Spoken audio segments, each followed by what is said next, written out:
আমি শ্রীলেখা আপনাদের সামনে হাজির হয়েছি আবার একটি নতুন রেসিপি নিয়ে, যেটা হচ্ছে বাটা মাছ দিয়ে ফুলকপি আলু দিয়ে পাতলা করে ঝোল। যার জন্য লাগছে ফুলকপি আলু আর মশলা বলতে আমি নিয়ে নিয়েছি এখানে আদা রসুন আর একটা পেঁয়াজ। এটা আমি পেস্ট করে নেব আর লঙ্কা পরিমাণ মতো দিয়ে দেবো। তো আমি কড়াই মাছগুলো দিয়ে দিয়েছি। এই যে এই মাছটা দিয়ে আমি ঝোলটা করব।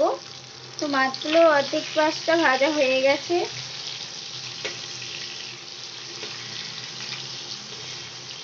এই দেখো মাছটা প্রায় ভাজা হয়ে গেছে। তো বাকিটা আমি করে নিই রেডি। এই দেখো মশলাটা আমি পেস্ট করে নিয়েছি আর এখানে আমি গুঁড়ো মশলাগুলো সব নিয়ে নিয়েছি। যেমন আছে এখানে কাশ্মীরি লঙ্কা গুঁড়ো, ধনে গুঁড়ো, জিরে গুঁড়ো, হলুদ আর লবণ, এই সব করে মিক্স করে এর সাথে দিয়ে আমি মশলাটা রেডি করে নেব। তো দেখুন এখানে মাছগুলো আমার লাল করে ভাজা হয়ে গেছে। এবারে মাছগুলো তুলে নেব। তো মাছগুলো তুলে নিয়েছি। তো ওই তেলে এবার আমি ফুলকপি আলুটা ভেজে নেব।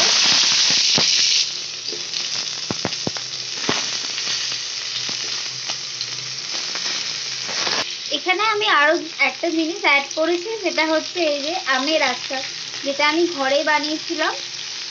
সেটাই একটু আমের আচার দিয়েছি আর আমের আচারে তেল দিয়েছি, তাহলে ঝোলটার টেস্টটা আরও টেস্টি হয়ে যাবে। তো আমার এখানে ফুলকপিগুলো ভাজা হয়ে গেছে, আলুগুলো ভাজা হয়েছে। এর মধ্যে আমি মশলাটা দিয়ে দিয়েছি, যে মশলাটা আমি আলুগুলো করে রেখেছিলাম।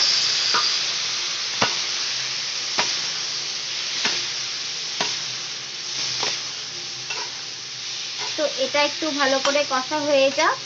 কষা হয়ে গেলেই আমার ঝোলটা হয়ে যাবে।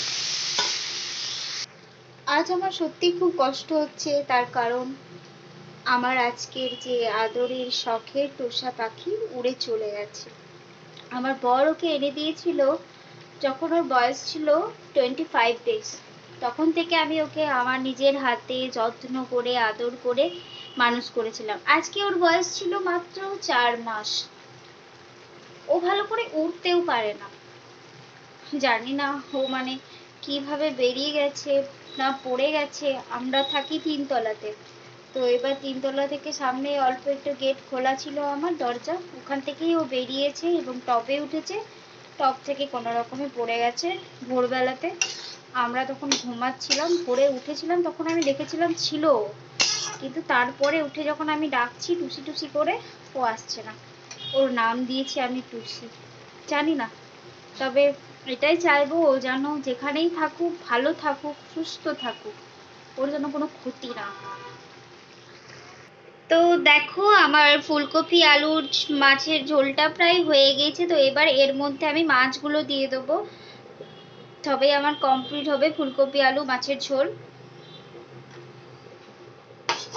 মাছগুলো দিয়ে 5 মিনিট মতো ফোটালেই আমার ঝোলটা রেডি হয়ে যাবে।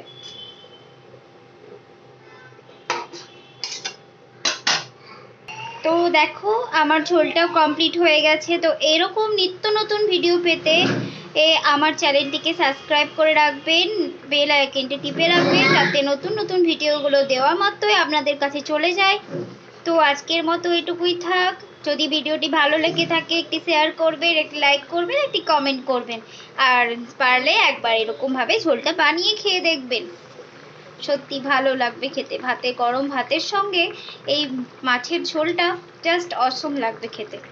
ওকে, টাটা, বাই বাই। সবাই সুস্থ থাকুন, ভালো থাকুন।